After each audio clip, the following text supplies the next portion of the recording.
जय हिंद मेरे प्यारे साथियों, आप सभी को नमस्कार। तो आज के इस वीडियो में हम लोग पढ़ने वाले हैं त्रिकोणमिति चैप्टर के विषय में। ठीक है, तो चलिए वीडियो की शुरुआत करते हैं। तो सबसे पहले समझते हैं हम लोग कि त्रिकोणमिति का मतलब क्या होता है। तो देखिए, ये दो शब्दों से मिलकर के बना है त्रिकोणमिति। तो त्रिकोण का मतलब होता है तीन कोण वाला कोई आकृति, और मिति का मतलब मापन, यानी कि तीन कोण वाली आकृति का ही मापन करना होता है दरअसल इस चैप्टर में।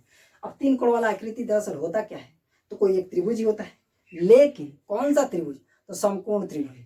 समकोण त्रिभुज का ही मापन करना है। ठीक है, क्योंकि ये जो पूरा का पूरा त्रिकोणमिति चैप्टर जो है ना, वह एक ही ट्रायंगल से निकल करके बना है, जिसका नाम है समकोण त्रिभुज, यानी कि राइट एंगल। तो राइट एंगल से ये त्रिकोणमिति पूरा का पूरा चैप्टर निकला है। ठीक है, तो इसलिए जो है हमें क्या करना होता है, उसी का ही मापन करना होता है, यानी कि कौन से मतलब कि तीन कोण वाले आकृति का मापन करना होता है, समकोण का। और समकोण में क्या मापते हैं, या तो उसका साइड निकालते हैं या फिर उसका एंगल निकालते हैं। ठीक है, तो सबसे पहले समझते हैं कि समकोण त्रिभुज होता कैसे है। तो ध्यान से समझिए, एक ऐसा त्रिभुज होता है जिसमें कम से कम एक एंगल जो होता है भैया 90 डिग्री का होता है। कितने डिग्री का होता है, 90 डिग्री का। ठीक है, हमने बना दिया। अब ध्यान से समझिए, जो नीचे हॉरिजॉन्टल लाइन होता है ना, उसको हम लोग बेस कहते हैं। इसको बी से हमने लिख दिया बेस। ठीक है, इसको बेस को हिंदी में बोलते हैं आधार। ठीक है, आधार। ओके, अब ध्यान से समझिए, इसके साथ जो खड़ा हुआ ऐसे वर्टिकल चला गया है, उसको परपेंडिकुलर बोलते हैं, यानी कि लंब बोलते हैं। ठीक है, परपेंडिकुलर। ठीक है, इसको हिंदी में बोलते हैं लंब। ओके भाई, अब ध्यान से समझिए, यह जो बचा हुआ तिरछा गया है, इसको कर्ण बोलते हैं। ठीक है, यानी हाइपोटेनियस। हाइपोटेनियस। ओके, अब ध्यान से समझिए, आखिर क्या मापना है तो होता है इसमें, या तो हम इसका एंगल निकालते हैं, कोई एक एंगल निकालेंगे, या फिर हम ये साइड निकालेंगे। कैसे निकालते हैं, तो ध्यान से समझिए, एंगल के सापेक्ष ये जो साइड होते हैं ना, एंगल के सापेक्ष का होने का मतलब क्या है, एंगल्स के रिलेट में होकर के, एंगल से रिलेट में होकर के ये साइड जो होते हैं ना, हमेशा रहते हैं। यानी कि एंगल और ये साइड हमेशा एक रिलेशन में रहते हैं, जिनका अलग अलग नाम होता है। तो बस ये रिलेशन यदि हमें याद हो जाए, तो एंगल देने पर साइड निकाल सकते हैं, या साइड देने पर एंगल निकाल सकते हैं। अब ये रिलेशन होते कैसे हैं, तो आइए समझते हैं। तो पहले ध्यान से देखिए, यह तो एक हमारा एंगल 90 डिग्री का होता है, ये तो पता ही है, लेकिन यही दोनों एंगल जो है नहीं पते होते हैं, नहीं पता होता है। तो एक को नाम दे देते हैं θ1 और एक एंगल को नाम दे देते हैं भैया θ2। ठीक है, तो ध्यान से समझिए कैसे थीटा के साथ ये जो है साइड रिलेशन में रहते हैं और उनका नाम क्या क्या होता है। तो ध्यान समझिए, बस वही रिलेशन हमें याद हो जाएंगे, तो सभी हमें जो है प्रॉब्लम सॉल्व करने में आसानी हो जाएगी, सभी प्रॉब्लम हम सॉल्व कर सकते हैं। तो पहले समझिए, आइए समझते हैं कि वो रिलेशन होते क्या क्या है। तो देखिए, थीटा के साइन का एक रिलेशन होता है, फिर उसके बाद से थीटा के कॉस का हमें रिलेशन होता है। ठीक है, उसके बाद से थीटा के टेन का रिलेशन होता है। ठीक है, उसी प्रकार थीटा के सेक का रिलेशन होता है, उसके बाद से थीटा के कोसेक का रिलेशन होता है, उसके बाद से थीटा के कॉट का रिलेशन होता है। ठीक है, कॉट का रिलेशन होता है। अब ध्यान से समझते हैं आखिर ये है क्या चीज, ये कैसा, ये किस प्रकार का रिलेशन। तो ध्यान से समझिए, थीटा के साथ इनमें से किन्हीं दो भुजाओं के रेशियो का रिलेशन है। ये कैसा रिलेशन है, तो थीटा के साथ इनमें से किन्हीं दो साइड्स के रेशियो का रिलेशन है। ठीक है, जिनका अलग अलग नाम रख दिया गया है। जैसे समझिए, थीटा के साइन का मतलब क्या होता है, अगर हमने बोल दिया थीटा का साइन निकालिए, थीटा का साइन निकालिए, तो इसका मतलब क्या होता है, साइन का मतलब होता है लंब बटा कर्ण, यानी कि परपेंडिकुलर अपान हाइपोटेनियस। परपेंडिकुलर अपान हाइपोटेनियस हिंदी में भी लिख देते हैं लंब बटा में कर्ण। ठीक है, यही होता है थीटा का साइन का मतलब। तो देखिए, लंब बटा कर्ण को ही थीटा का साइन कहा गया है। इसको शॉर्टकट में लिखते हैं साइन थीटा। क्या लिखते हैं भैया, साइन थीटा। तो साइन थीटा बराबर हो जाता है परपेंडिकुलर अपान हाइपोटेनियस, हिंदी में बोलते हैं लंब बटा कर्ण। इसको कैसे याद करना है हम सब सिखाएंगे। ठीक है, ओके। तो थीटा का साइन के साथ रिलेशन जो है वह इसी प्रकार का होता है। जो कि इसी का ही शॉर्ट फॉर्म होता है, इसी का यह शॉर्ट फॉर्म होता है। ठीक है, वापस सेन थीटा का मतलब यह हम समझेंगे कि थीटा का साइन की बात की जा रही है। ठीक है, इसी प्रकार से जो है इन सभी जितने भी यह हमें दिखाई दे रहे हैं, इन सभी को शॉर्ट फॉर्म में भी बिल्कुल उसी प्रकार से लिख सकते हैं। जैसे कि थीटा के साइन का मतलब क्या हो जाता है, साइन थीटा हम जान चुके हैं। थीटा के सेक का मतलब हो जाता है सेक थीटा। ठीक है, उसी प्रकार थीटा के कोसेक थीटा का मतलब हो जाता है क्या भैया, कोसेक थीटा। उसी प्रकार से थीटा के कॉट का मतलब हो जाता है कॉट थीटा। उसी प्रकार से थीटा के टेन का मतलब हो जाता है टेन थीटा। उसी प्रकार थीटा के कॉस का मतलब हो जाता है कॉस थीटा। और थीटा के साइन का तो समझा ही चुके हैं, क्या हो जाता है, साइन थीटा हो जाता है। ठीक है, या ई नहीं रहता है। ओके ओके, तो साइन थीटा हो गया। अब ध्यान से समझिए, ये सभी के सभी जो व्यंजक हमें मिल रहे हैं, sec theta, cosec theta, cot theta, या फिर टेन थीटा, या कॉस थीटा, या फिर साइन थीटा, ये सभी के सभी जो है इसी प्रकार से रेशियो निकालने का काम करते हैं, रेशियो देने का काम करते हैं। तो इसलिए इनको ट्रिगोनोमेट्रिक रेशियो कहा जाता है, यानी कि त्रिकोणमितीय अनुपात कहा जाता है। तो ये जितने भी tan theta, cos theta, sine theta, या फिर सेक थीटा, कोसेक थीटा, या कॉट थीटा मिल रहा है, इनको त्रिकोणमितिक रेशियो कहा जाता है, ट्रिगोनोमेट्रिक रेशियो कहा जाता है। हिंदी में बोलते हैं त्रिकोणमितिक अनुपात।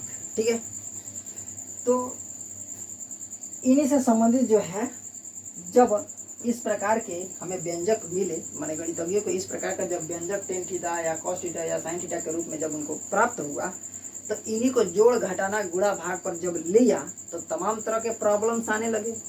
तो कहा अरे तरीके ये तो समस्याएं आ रही है, इसमें तमाम तरह के इसमें प्रॉब्लम बनते जा रहे हैं, नए नए प्रॉब्लम बनते जा रहे हैं। तो इसलिए इसके ऊपर जो है पूरा भरपूर चैप्टर बना दिया और इसी को सॉल्व करना हमें सिखाता है क्लास 6 से लेकर के एडवांस तक के। तो इसको जब हम लोग सॉल्व करना सीख लेते हैं तो आगे जा कर के हम भी रिसर्च करने लगते हैं। फिर उसके बाद से चाहे हवाई जहाज बनाना हो या फिर कोई मैन्युफैक्चरिंग का काम करना हो, सब जगह यह यूज होता है। अंडरस्टैंड? ठीक है, ओके। तो ये सब जान चुके हैं, तो इनको बोलते हैं त्रिकोणमितिक अनुपात। अब चलिए समझते हैं एक एक करके कि आखिर जो है साइन थीटा कौन सा, मतलब कि एक अपना त्रिकोणमितिक अनुपात यानी एक रेशियो देता है, कॉस थीटा अपना कौन सा रेशियो देता है, फिर उसके बाद से टेन थीटा अपना कौन सा रेशियो देता है, सेक थीटा अपना कौन सा रेशियो देता है, कोसेक थीटा अपना कौन सा रेशियो देता है, कॉट थीटा अपना कौन सा रेशियो देता है। फिर उसके बाद से जानेंगे इन सभी रेशियो को 60 तरीके से कैसे याद करेंगे। ठीक है, चलिए एक एक करके समझते हैं। आइए, तो सबसे पहले हम लोग साइन थीटा से शुरुआत करते हैं। तो साइन थीटा से शुरुआत करने की क्या बात है भैया, साइन थीटा का तो रेशियो देख ही चुके हैं, फिर भी यहाँ पर लिख देते हैं। ठीक है, तो साइन थीटा का मतलब होता है लंब बटा कर्ण, यानी कि perpendicular upon hypotenuse.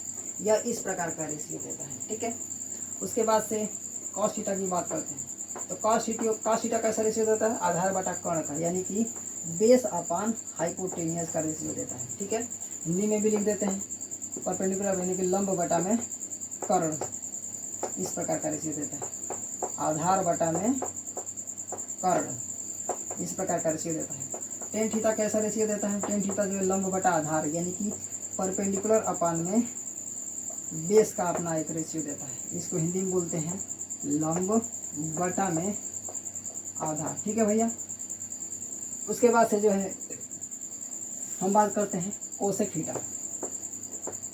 Cosec theta, cosec theta किस प्रकार का रेशियो देता है, तो देखिए यह जो है कर्ण बटा में लंब का रेशियो देता है। ठीक है, उसके बाद से जो है सेक थीटा कैसा रेशियो देता है, तो सेक थीटा जो है वह अपना कर्ण बटा आधार का रेशियो देता है। ठीक है, उसी प्रकार से टेन थीटा कॉट थीटा कैसा रेशियो देता है, कॉट थीटा जो है वह अपना आधार बटा लंब का रेशियो देता है। ठीक है, इसको इंग्लिश में बोल देते हैं हाइपोटेनियस अपॉन में परपेंडिकुलर, यह जो है हाइपोटेनियस अपॉन में यानी कि बेस का है, और यह जो है कॉट थीटा वह बेस अपॉन में परपेंडिकुलर का रेशियो है। ठीक है, अब देखिए इसमें जो थीटा है ना, इसमें से किसी एक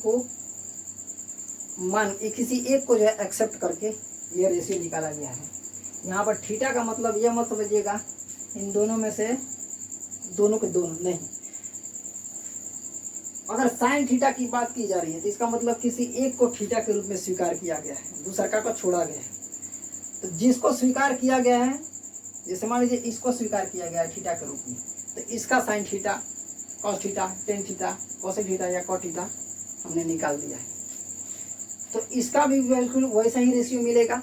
और यदि इसको भी थीटा मान लेंगे तो इसका भी बिल्कुल वैसे ही रेशियो मिलेगा। लेकिन लेकिन लेकिन ध्यान से समझिए, अगर हम इसको थीटा मानेंगे तो इसका निचवा वाला यह बेस हो जाएगा और सामने वाला परपेंडिकुलर हो जाएगा और यह बचा जो है वो हाइपोटेनियस यानी कर्ण हो जाएगा। लेकिन यदि इसको हम लोग थीटा के रूप में स्वीकार करते हैं, यानी एक्सेप्ट करते हैं, तब यह जो है इसके ऊपर पड़ा हुआ है तो यह हो जाएगा बेस और सामने वाला हो जाएगा हमारा परपेंडिकुलर, तब यह हो जाएगा कर्ण। तो अब तब जो रेशियो निकालेंगे वह इससे, मान लीजिए यहाँ तो कोई वैल्यू नहीं दिया था रेशियो का, माने कि ध्यान से साइड का तो कोई वैल्यू दिया नहीं था, तो इसलिए हमेशा जो है हमें ये परपेंडिकुलर अपन हाइपोटेनियस, बेस अपन हाइपोटेनियस के रूप में यह फार्मूला निकलेगा। लेकिन अगर वैल्यू जब दे देता है तो जिस थीटा के सापेक्ष साइन थीटा या कॉस थीटा या टेन थीटा या कॉट थीटा कुछ भी निकालने के लिए कहता है, उसी थीटा के सापेक्ष जो है हम लोग भुजाओं को पहले डिसाइड कर लेते हैं और तब जाकर के हम लोग साइन थीटा कॉस थीटा का वैल्यू निकालने का काम करते हैं। तो ठीक है, तो हमेशा याद रखिएगा किसी एक एंगल को जो है मान करके हमने क्या किया है, साइन थीटा कॉस थीटा या जो भी है कॉसेक थीटा या कॉट थीटा का वैल्यू हमने निकाला है। अंडरस्टैंड, समझ में आया? लेकिन फार्मूला के रूप में यही वैल्यू हमें निकाल कर देता है।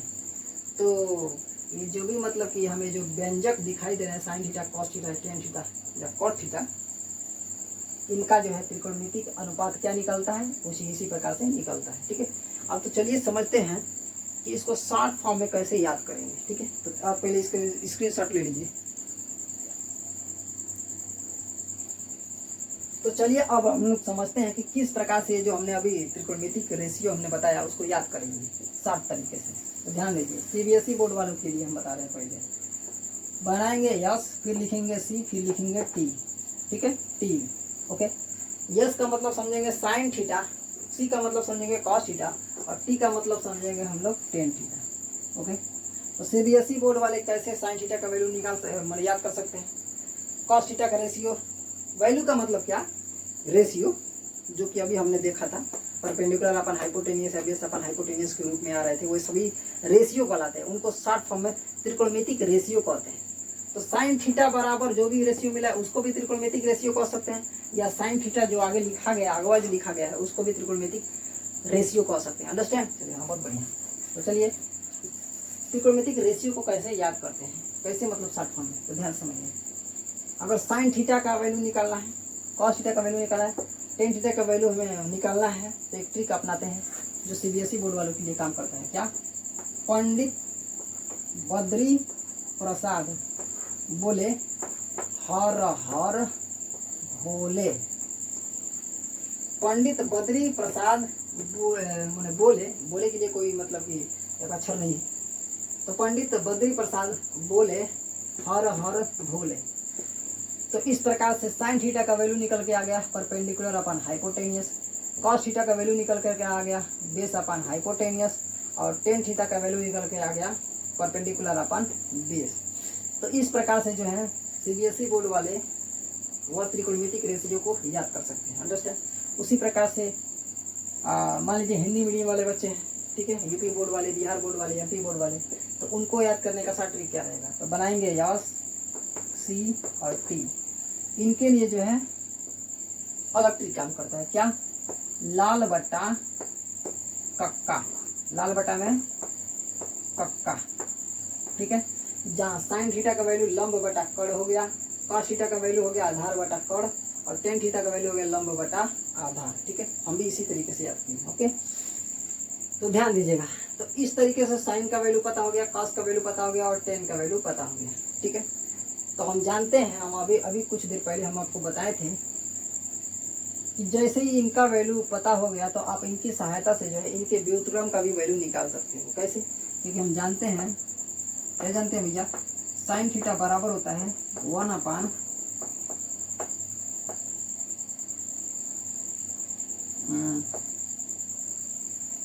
कोसेक थीटा के। ठीक है, 1/कोसेक थीटा के। हम जानते हैं कि साइन थीटा जो है कोसेक थीटा के उल्टा के बराबर होता है। तो यदि साइन थीटा का वैल्यू हमें पता हो गया परपेंडिकुलर अपन हाइपोटेन्यूज, तो कोसेक थीटा का वैल्यू भी आसानी से निकाल सकते हैं। देखिए कैसे, कोसेक थीटा, देखिए एक मिनट, कोसेक थीटा इसको इधर ला देते हैं, कोसेक थीटा बराबर 1/sin थीटा हो जाएगा।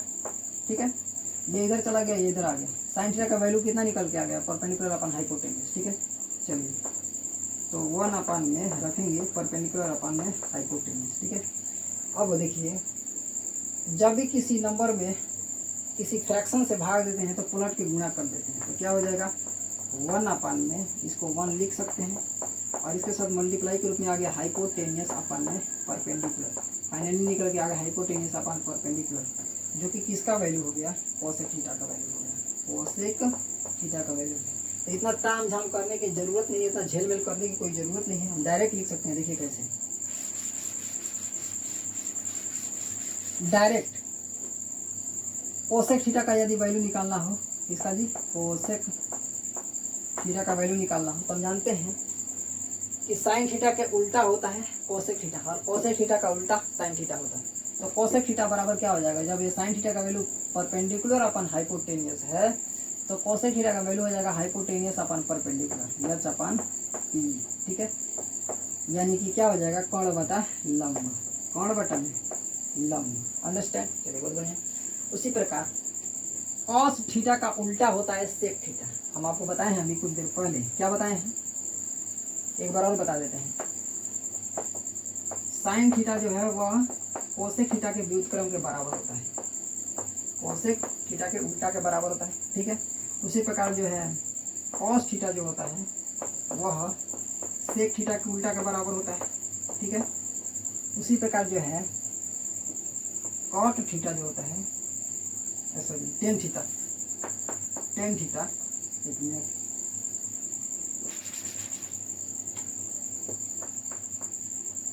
टेन थीटा जो होता है वह कॉट थीटा के उल्टा के बराबर होता है। ठीक है, यानी कि साइन और कोसेक को अगर बराबर करना चाहते हो तो एक को उल्टा कर दो, 1/, नीचे रख दो, 1/, के माने एक के नीचे रख दो, तो वो दोनों पक्ष बराबर हो जाएंगे। साइन थीटा का वैल्यू इधर निकाल के रखोगे और कोसेक थीटा का वैल्यू नीचे रखोगे, फिर कैलकुलेट करोगे, दोनों पक्ष बराबर मिलेंगे, दोनों साइड का आंसर सेम निकलेगा। इसीलिए कह दिया जाता है साइन थीटा बराबर होता है कोसेक थीटा के व्युत्क्रम के, कॉस थीटा बराबर होता है सेक थीटा के व्युत्क्रम के, टेन थीटा बराबर होता है कॉट थीटा के व्युत्क्रम के। ठीक है, तो यदि हम जान चुके हैं कि इसका उल्टा यह होता है, इसका उल्टा यह होता है, तो यदि साइन थीटा का वैल्यू पता चल गया आपके परपेंडिकुलर अपन हाइपोटेन्यूज, तो कोसेक थीटा का वैल्यू इसका उल्टा हो जाएगा हाइपोटेन्यूज अपन परपेंडिकुलर। ठीक है, उसी प्रकार सेक थीटा का वैल्यू क्या हो जाएगा, सेक थीटा का वैल्यू क्या हो जाएगा, तो हम जानते हैं सेक थीटा जो होता है वो कॉस थीटा के उल्टा के बराबर होता है। तो कॉस थीटा का वैल्यू बेस अपन हाइपोटेनियस है, तो सेक थीटा का वैल्यू हाइपोटेनियस अपन बेस हो जाएगा, यानी कि एच अपन में बी, यानी कि क्या हो जाएगा, कर्ण बटा में, सॉरी कर्ण बटा में आधार हो जाएगा। ठीक है, उसी प्रकार से जो है अगर हमें कॉट थीटा का वैल्यू निकालना हो, कॉट थीटा का वैल्यू निकालना हो, तो हम जानते हैं कि कॉट थीटा जो होता है वह टेन थीटा के उल्टा होता है। तो टेन थीटा का वैल्यू यदि पता चल गया हमें परपेंडिकुलर अपन बेस, तो कॉट थीटा का वैल्यू इसका उल्टा हो जाएगा बेस अपन परपेंडिकुलर, बेस अपन में परपेंडिकुलर, यानी कि क्या लिख सकते हैं, आधार बटा लंब, आधार बटा में लंब। ओके, चलिए ठीक है, समझ में आ गया। तो इस तरीके से जो है हम लोग सभी त्रिकोणमिति अनुपात के रेशियो को 60 ट्रिक के याद कर लेते हैं। कौन सा ट्रिक अपनाते हैं, या तो पंडित भोले प्रसाद बोले हर हर बोले से, या फिर लाल बटा कक्का के फार्मूले से। तो यह ट्रिक अपना करके हम क्या कर सकते हैं, सभी त्रिकोणमिति के रेशियो को याद कर सकते हैं। और जैसे ही ये सारे के सारे रिलेशन जो थीटा और त्रिकोणमिति मतलब ये तरीके से थीटा और रेशियो से जो भी मतलब कि यह हमें एक तरीके से संबंध देखने को मिले थे, इनको sine theta cos theta tan theta जो भी नाम दिया गया था, बस इनको याद कर लेते हैं हम लोग, जिसको त्रिकोणमितिक रेशियो कहते हैं। अब इन सभी को याद कर लेते हैं तो देखिए आगे चल के अभी समझाने जा रहे हैं किस किस प्रकार की प्रॉब्लम को हम लोग सॉल्व कर सकते हैं। ठीक है, चलिए ये जान लिए। अब चलिए हम लोग प्रॉब्लम को सॉल्व करते हैं। तो चलिए अब हम लोग देखते हैं कि किस प्रकार के प्रॉब्लम जो है हम लोग इन त्रिकोणमितिक रेशियो को याद करने से सॉल्व कर सकते हैं। तो जैसे मान लीजिए कि एक जो है कुछ इस प्रकार से ट्रायंगल दे देगा, इस प्रकार के सवाल बनेंगे आपके चैप्टर में। इस प्रकार के एक ट्रायंगल दे दिया जो कि एक क्या है, समकोण त्रिभुज है, ठीक है, ओके। और इसमें एक थीटा दे दिया, ठीक है, और कह दिया इसमें जो हाइपोटेनियस का वैल्यू है मान लीजिए 4 सेंटीमीटर, कितना सेंटीमीटर, 4 सेंटीमीटर है, ठीक है। और ये परपेंडिकुलर का वैल्यू जो है मान लीजिए 3 सेंटीमीटर है, ठीक है। तो बताइए कॉस थीटा का वैल्यू क्या होगा, ठीक है। हमसे पूछ दिया क्या भैया, कॉस थीटा बराबर क्या होगा। तो देखिए इस थीटा के सापेक्ष कॉस का वैल्यू निकालने की बात कर रहा है, ठीक है। तो देखिए जिस पर यह पड़ा हुआ है वो हो जाएगा हमारा बेस, तो इसके सामने वाला हो जाएगा हमारा परपेंडिकुलर, और यह जो बच गया यह हो जाएगा हमारा हाइपोटेनियस। ध्यान से देखिए, पहले हम लोग साइड को डिसाइड करते हैं, यानी भुजाओं को पहले हम लोग डिसाइड करते हैं। कैसे डिसाइड करते हैं, तो जिस थीटा के सापेक्ष कुछ भी निकालने के लिए बात कर रहा है तो सबसे पहले देखेंगे वो पड़ा किसके ऊपर है। तो किसके ऊपर यह पड़ा हुआ है, इसके ऊपर पड़ा हुआ है। जो हॉरिजॉन्टल रहता है उसी के ऊपर पड़ा हुआ रहता है, जो तिरछा उसके ऊपर क्या पड़ा रहेगा। अरे भाई तिरछा कोई चीज़ रहेगा उस पर आप बैठ पाओगे नहीं ना, गिर जाओगे, सड़क जाओगे। तो यह किसके ऊपर बैठा है, एक तरीके से एंगल कहा जाए तो किसके ऊपर बैठा है, इसके ऊपर बैठा है, इसलिए यह हो जाएगा हमारा, यह भुजा हमारा बेस हो जाएगा, आधार हो जाएगा। तो इसको बेस मान लेंगे तो सामने वाला को परपेंडिकुलर यानी कि लंब मान लेते हैं, और जो बच गया उसको हाइपोटेनियस मान लेते हैं, ठीक है। अब ध्यान से देखिए हमें कॉस थीटा का वैल्यू निकालना है। तो कॉस थीटा का वैल्यू देखते हैं क्या है, बेस अपन हाइपोटेनियस, बेस अपन हाइपोटेनियस, यानी एक तरीके से कहा जाए आधार बटा कर्ण, आधार बटा कर्ण है, ये मतलब आधार की, ये मतलब कर्ण। तो देखिए कर्ण का तो वैल्यू दिया है 4 सेंटीमीटर, यानी नीचे 4 सेंटीमीटर तो रख सकते हैं, लेकिन बेस का वैल्यू दिया है, नहीं दिया है। तो क्या करेंगे, सबसे पहले जो है बेस का वैल्यू निकालेंगे। कैसे निकालेंगे, तो पाइथागोरस प्रमेय जानते हो ना, पाइथागोरस प्रमेय क्या कहता है, hypotenuse square equal to base square plus perpendicular square, यानी कि कर्ण का वर्ग बराबर आधार का वर्ग धन लंब का वर्ग, या लंब का वर्ग धन आधार का वर्ग होता है, ठीक है।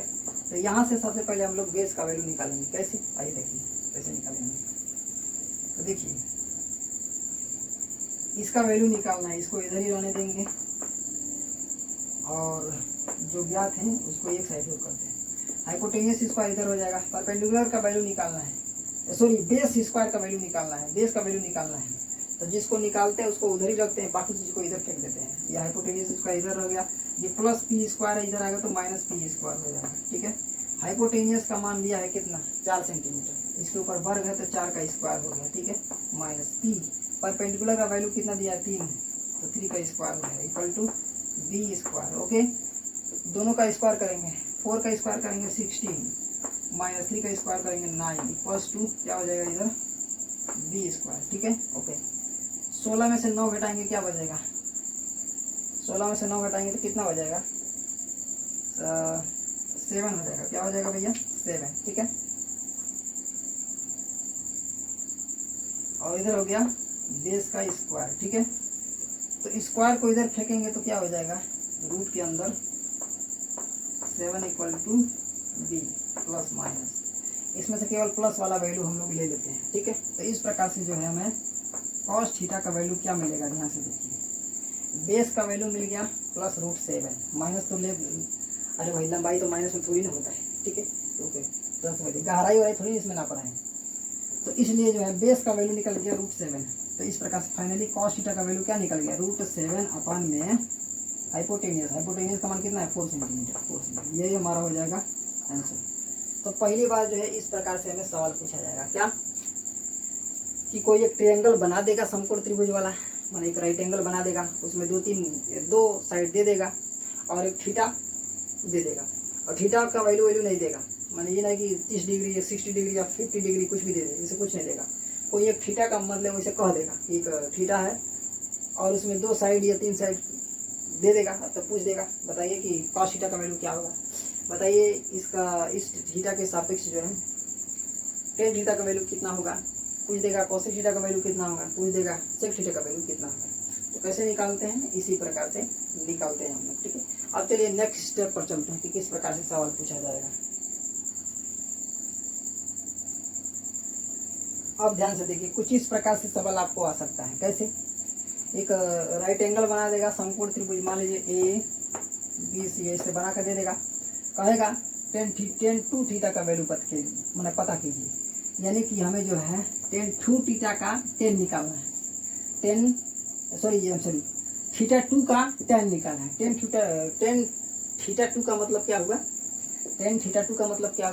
थीटा टू का टेन निकालना है। अब थीटा टू का टेन का मतलब ये, इसका मतलब यह हुआ हमें इस थीटा का टेन निकालना है। तो इस थीटा का टेन कैसे निकालेंगे, तो देखेंगे इसके सापेक्ष यदि टेन ज्ञात करना है, या जिसके ऊपर पड़ा है वो हो जाएगा बेस, और सामने वाला हो जाएगा परपेंडिकुलर, या हो जाएगा हाइपोटेन्यूज, ठीक है।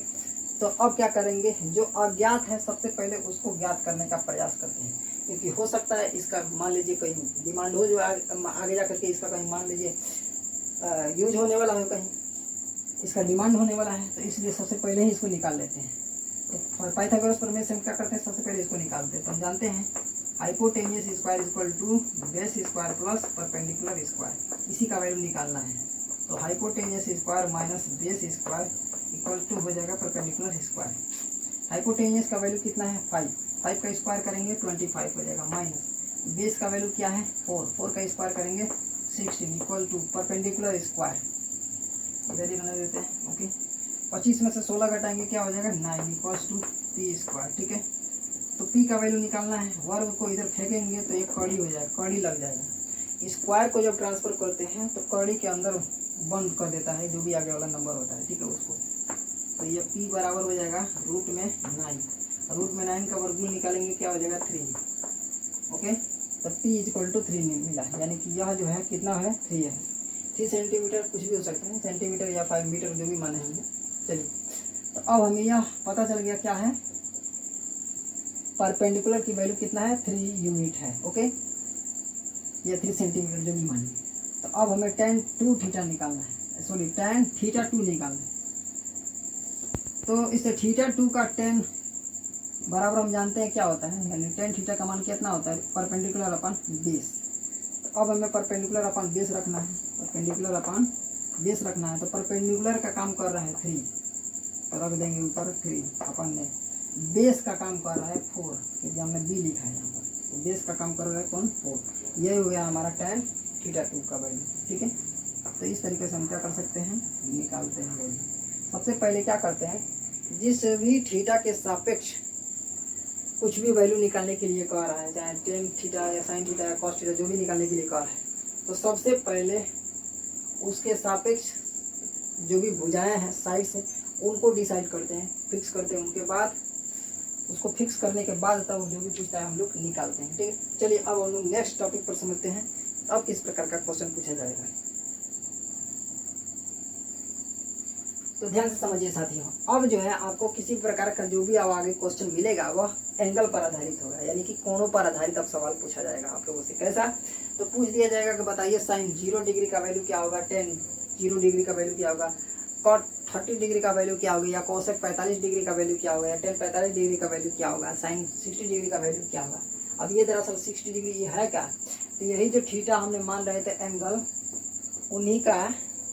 उन्हीं के स्थान पर जो है अब यही डायरेक्ट लिखे जाएंगे, या तो 0 डिग्री लिखा जाएगा, या 30 डिग्री लिखा हुआ मिलेगा, या 45 डिग्री लिखा हुआ मिलेगा, या 60 डिग्री लिखा हुआ मिलेगा, या 90 डिग्री लिखा हुआ मिलेगा। तो ध्यान से समझिए, हमेशा जब गणितज्ञों ने यह देखा है कि कुछ विशेष एंगल, जैसे कि थीटा के जगह पर यदि हम लोग 0 डिग्री 30 डिग्री 45 डिग्री या 60 डिग्री 90 डिग्री ले करके साइन का वैल्यू निकालने का प्रयास करते हैं, टेन का वैल्यू निकालने का प्रयास करते हैं, या कॉस का वैल्यू, या कोसेक का वैल्यू, या सेक का वैल्यू, या कॉट का वैल्यू जब निकालने का जब हम लोग प्रयास करते हैं, तो जानते हो क्या मिलता है, एक विशेष प्रकार के सिंपल रेशियो हमेशा प्राप्त होते हैं।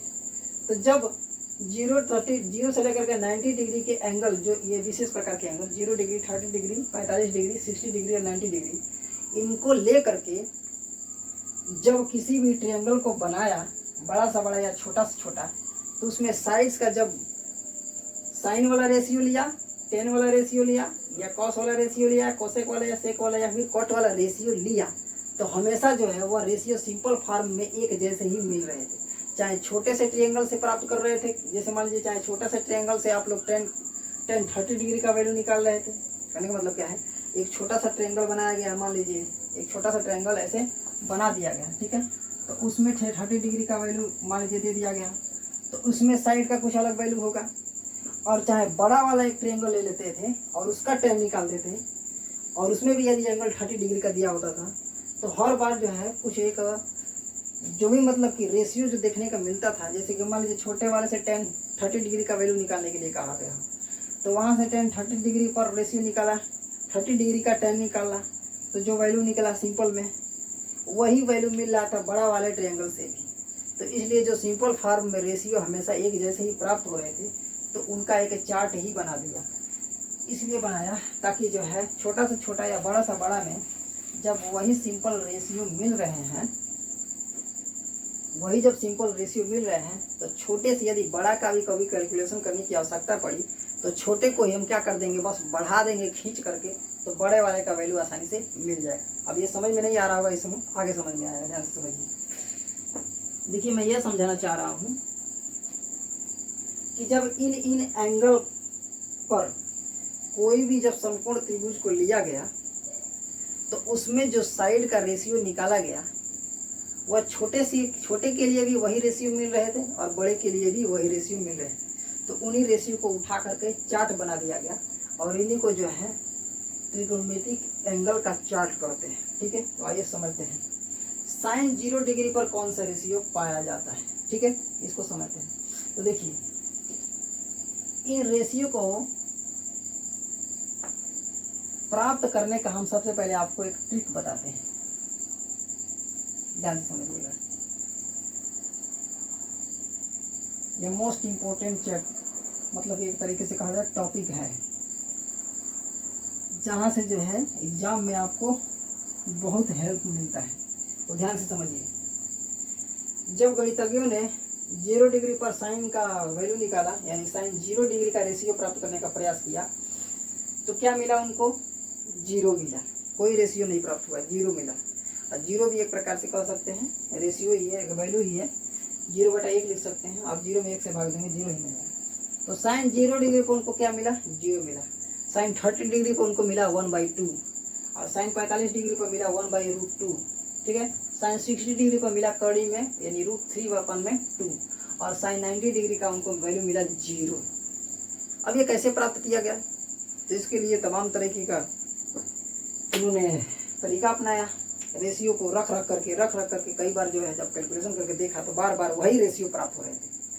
साइन 0 डिग्री के लिए जो भी एक छोटा सा, या साइन 30 डिग्री के लिए जो एक छोटा सा ट्रायंगल था, वही बड़ा वाले ट्रायंगल पर भी वही रेशियो मिल रहा था। तो हर बार वही रेशियो मिल रहा था, उन्हीं रेशियो को रख करके चार्ट बना दिया, ठीक है, जिसको हमें समझने की आवश्यकता है, पढ़ने की आवश्यकता है, जानने की आवश्यकता है, क्योंकि इस पर जो है क्वेश्चन बनेंगे, ओके। तो इसी को त्रिकोणमितिक चार्ट कहते हैं। अब ध्यान से समझिए कैसे हम लोग जो है 7 ट्रिक से जो है एक चार्ट बनाएंगे हम लोग इनका, इस इन विशेष एंगल पर, और साइन 10 कॉस का वैल्यू मतलब कि एक तरीके से कहा जाए इनका रेशियो हम लोग प्राप्त करेंगे। कैसे प्राप्त करेंगे, तो ध्यान समझिए। इसके लिए हम आपको एक ट्रिक बताते हैं जो बहुत ही मतलब कि प्रचलित होता है, इम्पोर्टेंट होता है। एक तरीके से कहा जाए सबसे एकदम आसान तरीका है साइन 10 कॉस, कॉसेक, सेक और कॉट का वैल्यू निकालने का। ध्यान समझिए। जब साइन की वैल्यू पता करनी है, तो ध्यान दीजिएगा, नीचे वाले फिंगर को हम लोग 0 डिग्री पर मानेंगे, उसके बाद वाले फिंगर को हम लोग 30 डिग्री पर मानेंगे, उसके बाद वाले फिंगर को 45 डिग्री पर मानेंगे, उसके बाद वाले को 60 डिग्री पर, उसके बाद वाले को 90 डिग्री पर। तो 0, 30, 45, 60 और 90 डिग्री का हो गया, ठीक है। जब साइन का वैल्यू निकालने की बात कही जाती है, तो इसके लिए हम लोग क्या एक फार्मूला अपनाते हैं, ध्यान से समझिएगा। एक मिनट, इसको हम लोग इरेज कर दें थोड़ा।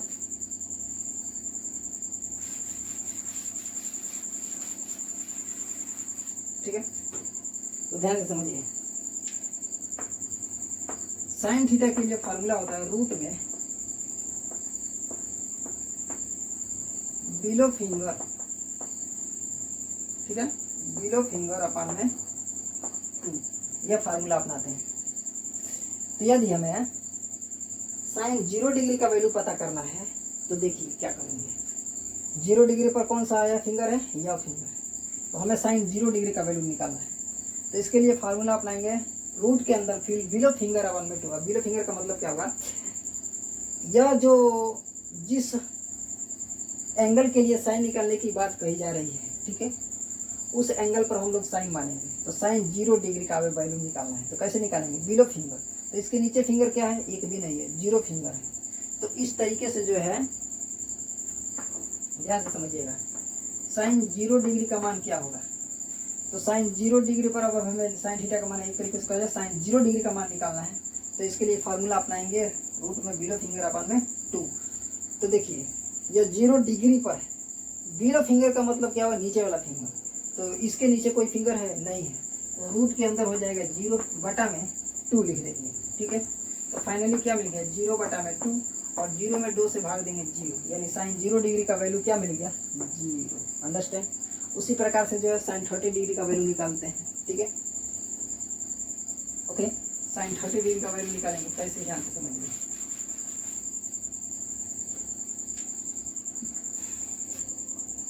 ठीक है, साइन 30 डिग्री का वैल्यू निकालना है, ठीक है। तो हम जानते हैं फार्मूला क्या है, बिलो फिंगर अपन में 2, रूट बिलो फिंगर अपन में 2। तो देखिए 30 डिग्री पर यह है, इसके नीचे बिलो फिंगर यानी कितना फिंगर है, एक फिंगर है। तो लिखेंगे क्या, रूट में 1/2। तो रूट 1 का वर्गमूल निकालेंगे, 1 हो जाएगा 1/2। तो साइन 30 डिग्री का वैल्यू क्या हो जाएगा, 1/2। इस तरीके से हम आसानी से क्या करेंगे, सभी का वैल्यू निकालेंगे।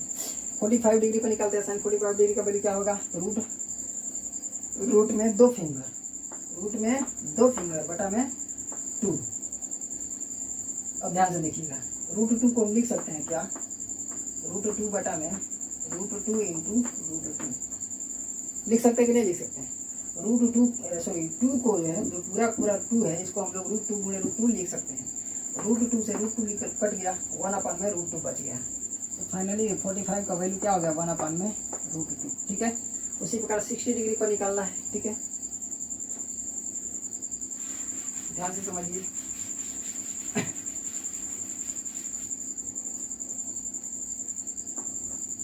अब देखिए यह 60 डिग्री पर 30 0 30 45 60।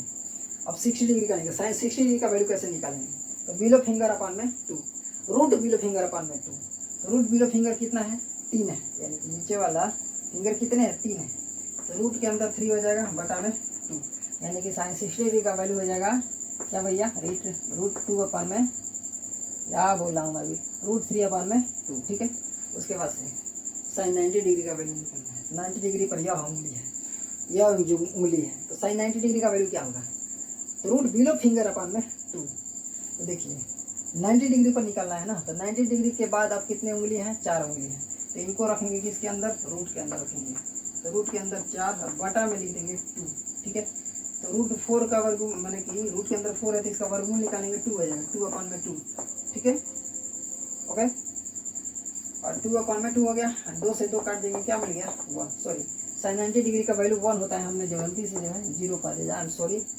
साइन 0 डिग्री का वैल्यू 0 होता है, क्या करें, थोड़ा थक गए, इसलिए दिमाग जब थक जाता है तो जल्दी काम नहीं करता है। तो साइन 90 डिग्री का वैल्यू क्या हो गया, 1। ओके, इसी प्रकार से हम 10 के वैल्यू देखिए, 10 का क्या फार्मूला होता है। ओके, 10 का फार्मूला क्या होता है, साइन का फार्मूला आप जान चुके हो, क्या होता है साइन का फार्मूला, रूट बिलो फिंगर अपन में 2। ओके, तो 10 का फार्मूला बताने से पहले हम आपको कॉस का फार्मूला बताते हैं। कॉस थीटा का वैल्यू होता है क्या भाई, एबव फिंगर अपन में 2, रूट में एबव फिंगर अपन में 2, ठीक है। चलिए इसके फार्मूले से हम लोग जो है कास के विभिन्न एंगल पर वैल्यू निकालने का काम करते हैं। चलिए, तो मान लीजिए कास का हमें कास 0 डिग्री का वैल्यू निकालना है, तो अब फार्मूला अपनाएंगे, एबव फिंगर अपन में रूट में एबव फिंगर अपन में 2। तो ध्यान दीजिए, कास 0 डिग्री का यदि हमें वैल्यू निकालना है, कास 0 डिग्री का, तो यह 0 डिग्री पर है, या 30 डिग्री पर, या 45 या 60 या 90 डिग्री पर, यह हमें कास 0 डिग्री का एक उंगली हो गया।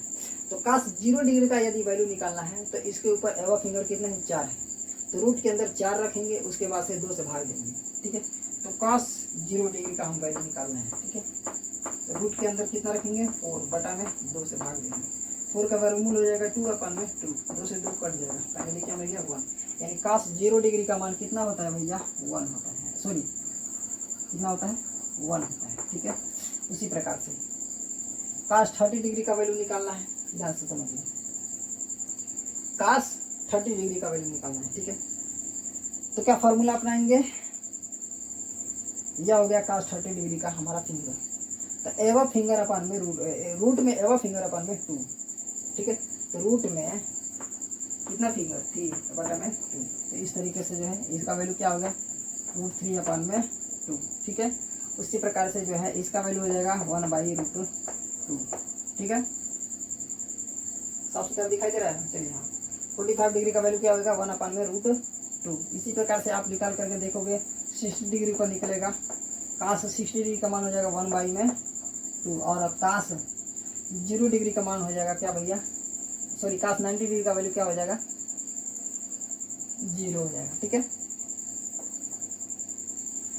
आप निकाल कर देख सकते हैं, ठीक है। निकालने की जरूरत नहीं है, ज़्यादा वीडियो लंबा हो जा रहा है, ठीक है। अब ध्यान समझिए।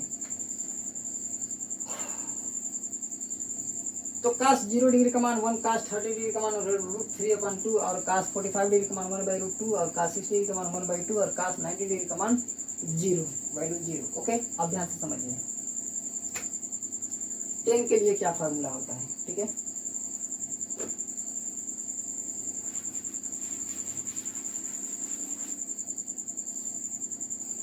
tan के लिए देखिए क्या फार्मूला होगा, अगर tan थीटा का वैल्यू निकालना है तो इसके लिए होगा रूट के अंदर बिलो फिंगर अपन में रूट के अंदर एव फिंगर बने एव फिंगर।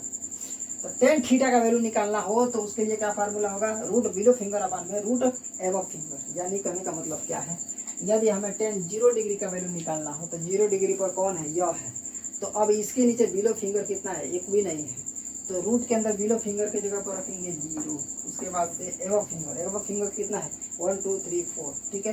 तो रूट के अंदर अब रखेंगे 4, ठीक है। अब ध्यान से देखिए 0 अपन में क्या हो गया 2 हो गया, क्योंकि 4 का वर्गमूल निकालेंगे, स्क्वायर रूट निकालेंगे तो क्या हो जाएगा 2, 2 से भाग देंगे 0 में 0, यानी tan 0 डिग्री का मान कितना होता है भैया 0 होता है, ठीक है। उसी प्रकार से यदि हमें 30 डिग्री का वैल्यू निकालना है तो एव फिंगर अपन में सॉरी tan 30 डिग्री का वैल्यू निकालना है तो क्या करेंगे बिलो फिंगर अपन में एव फिंगर। तो बिलो फिंगर 30 डिग्री यह है ना, यह, तो इसके नीचे बिलो फिंगर कितना है 1 है, तो रूट के अंदर लिखेंगे 1 अपन में क्या लिखेंगे एव फिंगर, सॉरी यह है ना, तो बिलो फिंगर क्या है वो यह है, ये कहीं है, क्या लिख रहा हूँ जी यहाँ 2 कहाँ से लिख दिया हम, सॉरी। tan 30 डिग्री का वैल्यू निकालना है तो देखिए tan 30 डिग्री का वैल्यू कैसे निकालेंगे, तो बिलो फिंगर अपन में एव फिंगर, रूट के अंदर बिलो फिंगर कितना है 1 है, तो रूट के अंदर रखेंगे 1, उसके बाद से एव फिंगर 1 2 3, रूट के अंदर 3, फाइनली क्या मिल गया 1/रूट के अंदर 3। तो क्या मिल गया हमें tan 30 डिग्री का मान कितना होता है 1/√3।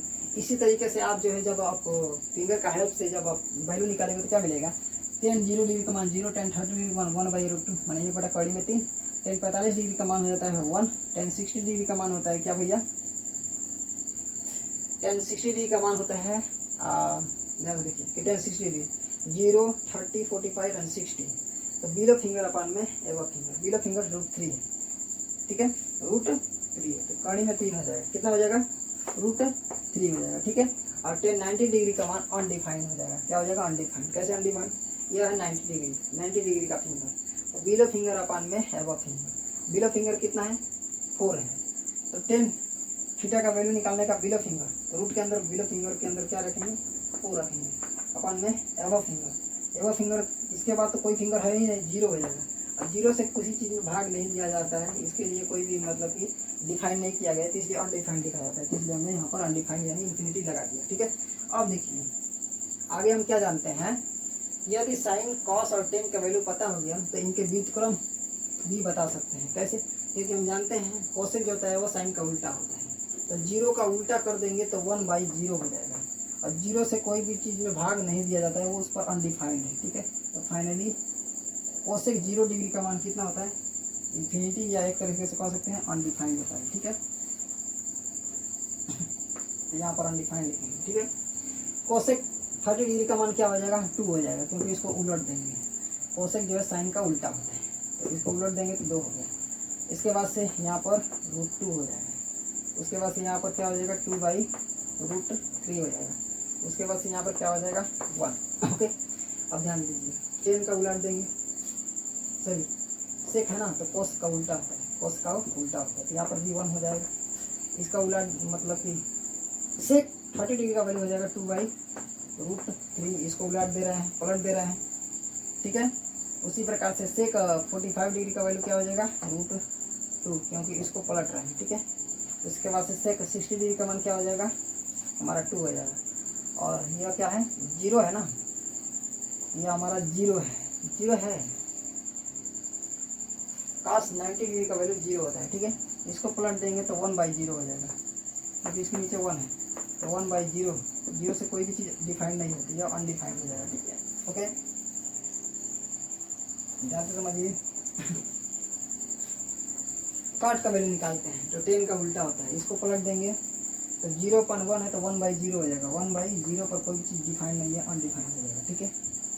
ये क्या समझे, कॉट 0 डिग्री पर अनडिफाइंड होता है। कॉट 0 डिग्री का मान कितना होता है, अनडिफाइंड, यानी कि इंफिनिटी, ठीक है। कॉट 30 डिग्री का मान कितना होता है, √3। कॉट 45 डिग्री का मान क्या हो जाएगा, 1। कॉट 60 डिग्री का मान क्या हो जाएगा, 1/√3। और कॉट 90 डिग्री का मान क्या हो जाएगा, ध्यान से समझिए। कॉट 90 डिग्री का वैल्यू क्या होगा, ध्यान समझिए। इन्फिनिटी बटा में 1 लिख सकते हैं। जब इसको पलटेंगे तो 1/∞, तो ऊपर वाले का अनंत बार टुकड़ा एक तरीके से 0 वैल्यू हो जाएगा। क्या हो जाएगा, 0। ऊपर वाले का अनंत बार जब टुकड़ा करेंगे तो लगभग 0 के करीब मान निकलेगा ना, इसलिए यहाँ पर जो है 0 डिग्री हो जाता है, ठीक है। तो इसका उल्टा क्या हो जाएगा, 0। तो कॉट 90 डिग्री का वैल्यू क्या होता है, 0। तो उम्मीद है आपको जो है टेबल बनाना अच्छे से समझ में आ गया होगा, ठीक है। तो चलिए अब हम नेक्स्ट कॉन्सेप्ट को समझते हैं। तो ज़्यादा पगलंडी तो हुआ होगा, परेशान तो हुए होंगे कि क्या सर जी बोरिंग की तरह समझा रहे हैं, कैसे समझाएं भाई, इसके ऊपर आपको वक्त देना ही पड़ेगा, ठीक है। तो एक बार और फार्मूला बता दे रहे हैं। साइन के लिए क्या फार्मूला होगा, बिलो फिंगर अपान √बिलो फिंगर अपान में 2, लिख रहे हैं। कॉस के लिए फार्मूला क्या होगा, √एबव फिंगर अपान में 2। और 10 के लिए फार्मूला क्या होगा, √बिलो फिंगर अपान में √एबव फिंगर, ठीक है। लिख लीजिएगा इसको। इस फार्मूले को आप जब याद कर लोगे तो आप ये चार्ट बना दोगे, ठीक है। चलिए ओके, अब आगे समझते हैं। तो आइए इस क्वेश्चन को हम क्या करते हैं, सॉल्व करते हैं, ठीक है। तो जितने भी हमने त्रिकोणमितीय अनुपात का रेशियो हमने अभी देखा, एक तरीके से जितने भी त्रिकोणमितीय अनुपात थे, sine tan cos cot sec जो भी, तो उनका जो हमने टेबल में विशेष एंगल्स पर मान देखा, वैल्यू देखा, उन्हीं का ही हेल्प लेकर के, उन्हीं का इस्तेमाल करके हमें इस क्वेश्चन को क्या करना है, सॉल्व करना है। तो चलिए सॉल्व करते हैं। तो देखिए कैसे सॉल्व करेंगे। तो हम टेबल में जाएंगे, तो टेबल को तो पहले हमें सबसे पहले याद करना पड़ेगा। तो मुझे उम्मीद हो चुका है कि आप लोग याद कर चुके होंगे। अगर नहीं याद किए हैं तो क्या कर लीजिए, सामने वह टेबल रख लीजिए, ठीक है, क्योंकि काम देगा इस क्वेश्चन को सॉल्व करने में। तो साइन 60 डिग्री का वैल्यू कितना होता है भैया, √√3 में, रूट के अंदर 3 में अपान में 2 होता है। तो साइन 60 डिग्री का मान कितना होता है, √3/2 इंटू कॉस 30 डिग्री का मान कितना होता है, कॉस 30 डिग्री का वैल्यू कितना होता है, आप टेबल में भी देख सकते हैं, इसका भी उतना ही वैल्यू होता है। कितना होता है, √3/2 होता है। अंडरस्टैंड। साइन 30 डिग्री का मान कितना होता है, यहाँ प्लस है तो प्लस लगाइए। साइन 30 डिग्री का वैल्यू कितना होगा, तो साइन 30 डिग्री का वैल्यू होता है 1/2, ठीक है। और इंटू, क्योंकि साइन 30 डिग्री और कॉस 60 डिग्री इन दोनों के बीच गुणा है, यहाँ इंटू लगा है, इसका मतलब गुणा करना है, ठीक है। कॉस 60 डिग्री का वैल्यू भी कितना होता है, 1/2 होता है। कितना होता है भैया, 1/2। आइए कैलकुलेट करते हैं, ध्यान से देखिएगा। √3 इंटू √3 वैल्यू क्या हो जाएगा, रूट के अंदर 9, उसके बाद से 2 दूनी 4 हो जाएगा, ठीक है। बीच में प्लस 1 का 1 में मल्टीप्लाई करेंगे क्या हो जाएगा 1, 2 का गुणा 2 में करेंगे क्या हो जाएगा 4। अंडरस्टैंड। अब ध्यान से समझिएगा, इसको कैलकुलेट कर रहे हैं। रूट में 9 है, इसका वर्गमूल निकालेंगे तो क्या हो जाएगा 3 हो जाएगा। 3/4 प्लस में 1/4, फाइनली क्या मिल गया दोनों का हर बराबर है 4 ले लेंगे, अंश में अंश को जोड़ देंगे, 3 + 1 = क्या हो जाएगा 4/4। फाइनली 1 वैल्यू मिलेगी। ठीक है, तो ये हमारा क्या हो जाएगा आंसर। तो इस तरीके से जो है हम लोग क्या करते हैं, यदि साइन या फिर कॉस या टेन या कॉट के विभिन्न एंगल्स पर यदि वैल्यू हमें याद है तो उनका हम क्या कर लेंगे, जब भी किसी क्वेश्चन में दिया गया होगा इस तरीके से तो उनका वैल्यू रख करके, उनका रेशियो रख करके आसानी से हम क्वेश्चन को सॉल्व करके आंसर निकाल लेते हैं। ठीक है, तो समझ में आया होगा, उम्मीद है आपको। चलिए अब हम लोग नेक्स्ट चीज को समझते हैं। तो चलिए फ्रेंड्स, अब हम आपको जो है एक विशेष प्रकार के कुछ फार्मूले से परिचय कराएंगे। ठीक है, पिछले जो मतलब टॉपिक थे उस पर भी कुछ फार्मूले हमने देखे थे, लेकिन वो व्युत्क्रम वाले थे। लेकिन अब थोड़ा 3 फार्मूले, मेनली 3 फार्मूले आपको इस समय जानने हैं जो क्लास 10 के स्टैंडर्ड में आपको बताया जा रहा है। अगर वो 3 फार्मूले जान लोगे तो प्रूफ दैट में जब भी आप लोग किसी सर्वसमीका को प्रूफ करते हो, लेफ्ट साइड को राइट साइड के बराबर करते हो, आगे जो आएगा क्वेश्चन आएगा उससे संबंधित, तो यह फार्मूला कभी कभी उसमें यूज हो जाता है। ठीक है, कभी कभी उसमें काम दे देता है, इसलिए यह फार्मूला पहले आप लोगों को जरूरी है। पहले ये फार्मूला जान लीजिए, उसके बाद से प्रूफ दैट के जितने भी क्वेश्चन हैं यानी सिद्ध करने वाला हम अभी आपको कराएंगे। ठीक है, तो चलिए हम आपको फार्मूला बताते हैं। तो जानते हैं क्या, formula number 1, sine square theta plus cos square theta equals to हमेशा देखा गया है 1। उसी प्रकार से जो है 1 + tan square theta equals to हमेशा देखा गया है क्या भैया, सेक स्क्वायर थीटा। ठीक है, यह इक्वेशन नंबर यानी कि एक तरीके से कहें फार्मूला नंबर 2। फार्मूला नंबर 3 जो है 1 प्लस जो है cot square theta equals to हमेशा देखा गया है कोसेक स्क्वायर थीटा को। ठीक है, अब ध्यान से देखिएगा,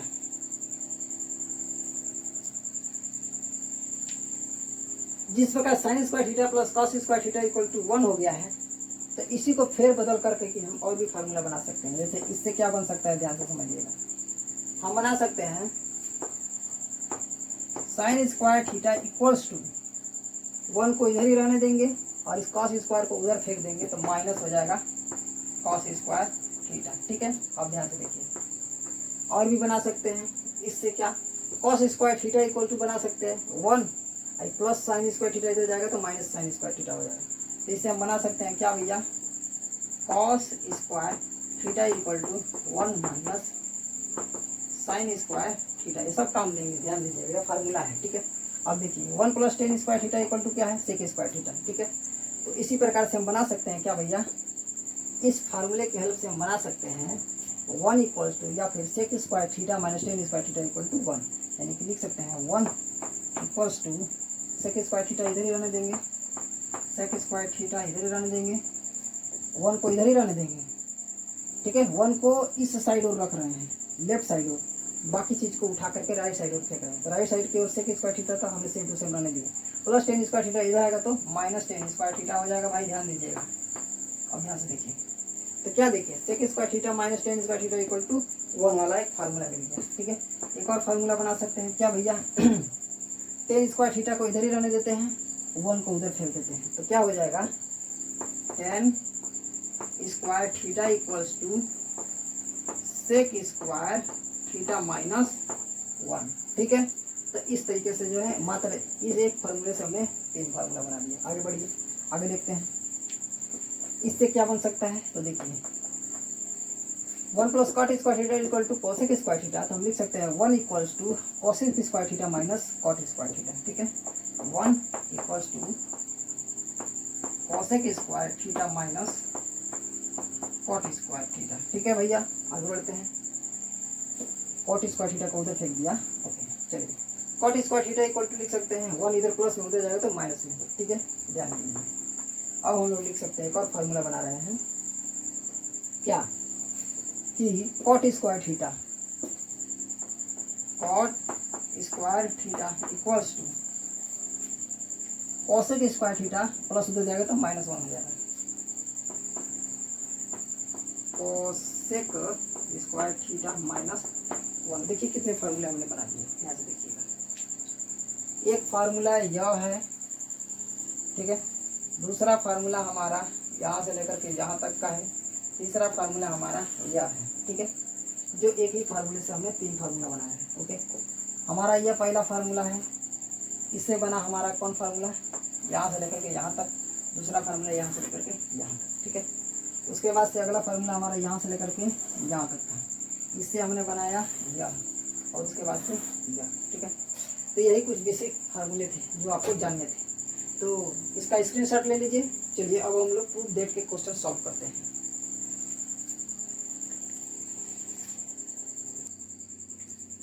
तो आइए अब हम जो है इस प्रकार के एक प्रूफ डेट वाले क्वेश्चन को सॉल्व करते हैं। प्रूफ डेट का मतलब क्या होता है, इसमें जो है इधर जो दो मतलब कि जो साइड दिया गया है और इधर का जो साइड दिया गया है, यानी कि जो भी ये मतलब कि बीजीय एक तरीके से त्रिकोणमितीय अनुपात वाला जो मतलब कि इक्वेशन बनाया गया है, समीकरण बनाया गया है, इन दोनों को पक्ष को बराबर करके हमें दिखाना होता है, ठीक है। तो कैसे दिखाते हैं, क्या करते हैं, किसी एक साइड को जो है कन्वर्ट करते जाते हैं और तब तक करते हैं जब तक कि इधर साइड वाला जो है जो दिया गया वो नहीं आ जाता है। अगर वो दोनों आ जाते हैं, जो पक्ष में जो इधर वाले पक्ष में दिया गया वही इधर भी आ जाता है, तो इस तरीके से हम इसको प्रूफ कर देते होते हैं कि इधर वाला का साइड इधर वाले के साइड के बराबर होगा। अगर इधर से नहीं होता है तो इसको कन्वर्ट करते हुए जाते हैं और इधर वाला साइड लाने का प्रयास करते हैं। तो यदि इधर वाला साइड आ जाता है तो पद हमने प्रूफ कर दिया। लेकिन ध्यान दीजिएगा, हमेशा जो है जो जटिल दिखाई देता है उसी को कन्वर्ट करने का प्रयास करेंगे। क्यों? क्योंकि जो सरल है उससे जटिल की तरफ जाना थोड़ा मुश्किल होगा, लेकिन जो जटिल है उसको सरल की तरफ यानी छोटे की तरफ जाना बड़े ही आसान होता है। छोटे की तरफ यह है तो इधर से चलेंगे और इसको प्राप्त करने का प्रयास करेंगे, ठीक है। तो कैसे, अगर फार्मूला हमें यूज करना होगा तो फार्मूला भी यूज कर लेंगे, नहीं तो इसी को बस फेर बदल करके इसी को कन्वर्ट करके हम क्या करते हैं, किसी भी सरल समीकरण को प्रूफ करते हैं, ठीक है। तो चलिए प्रूफ करते हैं। देखिए क्या करेंगे, दिमाग लगाएंगे। देखिए इधर दिया है 2 सेक थीटा, तो 2 को छोड़िए, सेक थीटा में ये इधर पूरा का पूरा टर्म है। तो जब इधर का टर्म पूरा का पूरा सेक थीटा में है तो हम भी प्रयास करेंगे कि इधर का जो टर्म है वो सेक थीटा में आ जाए। तो कैसे आएगा, ध्यान दीजिएगा। आइए तो सेक थीटा में कन्वर्ट करने का हम लोग प्रयास करेंगे। तो सेक थीटा में कन्वर्ट करने के प्रयास में हमें क्या करना पड़ेगा, ध्यान दीजिएगा। सभी को इधर सेक में कन्वर्ट करना पड़ेगा। तो कैसे करेंगे, देखिए अगर हम क्या कर दें, ऊपर कॉस से मल्टीप्लाई कर दे तो देखिए क्या हो जाएगा, cos theta into cos theta बटा में हो जाएगा 1 प्लस साइन थीटा। और ध्यान दीजिए इधर हो जाएगा 1 प्लस साइन थीटा बटा में कॉस थीटा। ध्यान दीजिए जब ऊपर कॉस थीटा से मल्टीप्लाई करते हैं तो नीचे भी कॉस थीटा से मल्टीप्लाई करेंगे, ठीक है। ये रूल होता है, ठीक है। अब ध्यान दीजिए क्या बन गया, आइए इधर हमारा 2 सेक थीटा है, ठीक है। ओके आगे देखिए, कॉस से कॉस में मल्टीप्लाई होगा, कॉस स्क्वायर थीटा हो जाएगा। हमने लिख दिया कॉस स्क्वायर थीटा बटा में, देखिए नीचे लिखते हैं कॉस थीटा और ब्रैकेट में हो जाएगा 1 प्लस साइन थीटा। इसको इधर ही वैसे ही रहने देते हैं। यह हो जाएगा 1 प्लस में साइन थीटा बटा में नीचे हो गया कॉस थीटा, ठीक है। इधर हो जाएगा 2 सेक थीटा, ठीक है। आगे देखिए कॉस स्क्वायर थीटा के बराबर हम क्या लिख सकते हैं, हम जानते हैं, क्या जानते हैं कि sine square theta plus cos square theta equal to 1 होता है, ठीक है। तो cos square theta equal to क्या होता है, cos square theta equal to अभी हमने देखा था 1 माइनस साइन स्क्वायर क्या होता है, थीटा होता है कि नहीं होता है, ठीक है। तो इस तरीके से हम कॉस स्क्वायर थीटा की जगह पर क्या लिख सकते हैं, 1 माइनस साइन स्क्वायर थीटा लिख सकते हैं कि नहीं लिख सकते हैं, ठीक है। तो कॉस की जगह पर हमने ये लिख दिया और बटा में हो जाएगा क्या, कॉस थीटा और ब्रैकेट में 1 प्लस साइन थीटा। ओके चलिए अब ध्यान से समझिए, इधर क्या हो जाएगा हमारा प्लस में 1 प्लस साइन थीटा बटा में कॉस थीटा इक्वल्स टू में 2 सेक थीटा, ठीक है। यहाँ तक उतारिए फिर आगे बढ़ते हैं, लिख लिए। चलिए हम आगे दिखाते हैं, स्क्रीनशॉट ले लीजिए। चलिए अब आगे देखते हैं। देखिए हम कहाँ तक पहुँच चुके हैं, यहाँ तक पहुँच चुके हैं। तो ऊपर वाले को मिटाते हैं क्योंकि जगह नहीं है, इतनी में सब चीज़ हटाना होता है, ठीक है भाई। ओके अब ध्यान से देखिएगा, हमें क्या मिला है, 1 माइनस साइन स्क्वायर थीटा, ठीक है। तो हम इसको लिख सकते हैं, हम इसको क्या बना सकते हैं, 1 माइनस साइन स्क्वायर थीटा है, तो हम इसको एक के ऊपर भी वर्ग लिख सकते हैं, स्क्वायर लिख सकते हैं, ये हमारी आज़ादी है, लिख सकते हैं, क्योंकि 1 का स्क्वायर करेंगे फिर 1 हो जाएगा। तो इस तरीके से यह ए स्क्वायर का रूप धारण कर लिया, अब माइनस यह जो है साइन स्क्वायर थीटा या बी स्क्वायर का रूप धारण कर लिया, ठीक है। क्योंकि साइन स्क्वायर थीटा का मतलब क्या होता है, साइन थीटा का square, understand. Sign square theta का मतलब होता है साइन थीटा का स्क्वायर है, यानी कि यह हो गया हमारा किस फॉर्म में, ध्यान दीजिए किस फॉर्म में हो गया, ए स्क्वायर माइनस बी स्क्वायर हो गया। तो ए स्क्वायर माइनस बी स्क्वायर के रूप में जब इसको हमने कन्वर्ट कर दिया तो हम इसको लिख सकते हैं, क्या लिख सकते हैं भैया, ध्यान दीजिए, इसको इस रूप में पहले सेम टू सेम निकालते हैं, नीचे है कॉस थीटा बटा में 1 प्लस साइन थीटा, इधर क्या हमें मिला है, सॉरी प्लस के रूप में है, प्लस 1 प्लस साइन थीटा बटा में क्या है, कॉस थीटा है, अंडरस्टैंड। अब ध्यान दीजिएगा, इसको लिख सकते हैं 1 माइनस साइन थीटा, दूसरे ब्रैकेट में 1 प्लस साइन थीटा, किस फार्मूले के तहत, तो ए स्क्वायर माइनस बी स्क्वायर के फार्मूले के तहत। हम जानते हैं ए प्लस बी होता है एक ब्रैकेट में और दूसरे ब्रैकेट में होता है ए माइनस बी, इसी फार्मूले के तहत हम क्या कर सकते हैं, इस तरीके से जो है हम लिख सकते हैं, ठीक है। यहाँ पर लिखेंगे ए स्क्वायर माइनस बी स्क्वायर बराबर ए प्लस बी और ए माइनस बी ब्रैकेट में होता है, तो इसीलिए ए स्क्वायर माइनस बी स्क्वायर की जगह पर एक जगह पे एक ब्रैकेट में लिख दिया 1 माइनस साइन थीटा और एक ब्रैकेट में लिख दिया 1 प्लस साइन थीटा, और नीचे क्या है हमारा कॉस थीटा है, ठीक है, कॉस थीटा और इंटू में क्या है 1 प्लस में साइन थीटा है, अंडरस्टैंड। ध्यान दीजिएगा, नीचे वाला मिटा देते हैं, ओके, ध्यान से समझिए।